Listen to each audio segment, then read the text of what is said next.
प्रधानमंत्री नरेंद्र मोदी तमिलनाडु रामेश्वरम ठारे नुआ पंबन रेल सेतुर उद्घाटन करेंगे।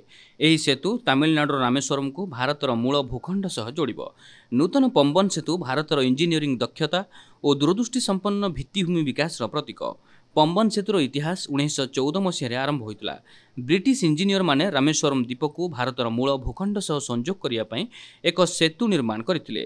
सेरेजर रोलिंग लिफ्ट स्पान सहित यह सेतु निर्माण करा जायतिला।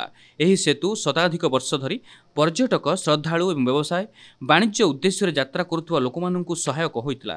तेबे गंभीर सामुद्रिक परिवेश एवं वर्धित परिवहन आवश्यकता कारण एक नुआ सेतु निर्माण पई भारत सरकार प्रयास आरंभ करथिले। 2019 रे पंबन रे नुआ रेल सेतु निर्माण को मंजूरी मिलिथिला।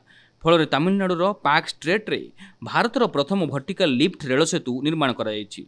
प्राय 2 किलोमीटर लंब यह सेतु जहाज चलाचल पई मार्ग छाड़िबा उद्देश्य उपर को उठी पारिबो। 550 कोटी टंका व्यय पंबन रेल सेतु निर्माण करा जायछि। पुराना सेतु तुलन में नुआ सेतुर उच्चता 3 मीटर अधिक। यह समुद्र जोगाजोग पई उन्नत सुविधा प्रदान करिथाय।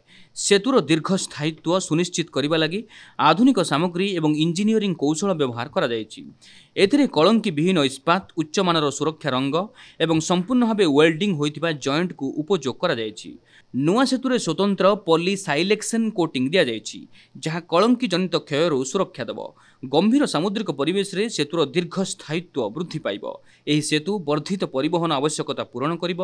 आगामी 100 वर्ष पई सर्वनिम्न रक्षणाबेक्षण रे सेतुटी संपूर्ण भाव सुरक्षित रहि पारिब। आईआईटी माड्रास प्रत्यक्ष तत्वावधान रे नुआ पंबन रेल सेतु निर्माण करा जायछि। नाना प्रतिकूल परिस्थिति सत्वे दक्ष इंजीनियर माने एही सेतु को आकार देबारे समर्थ होइचंती। यह भारत में आधुनिक भित्तिभूमि निर्माण प्रतीक भाव उभा हेब।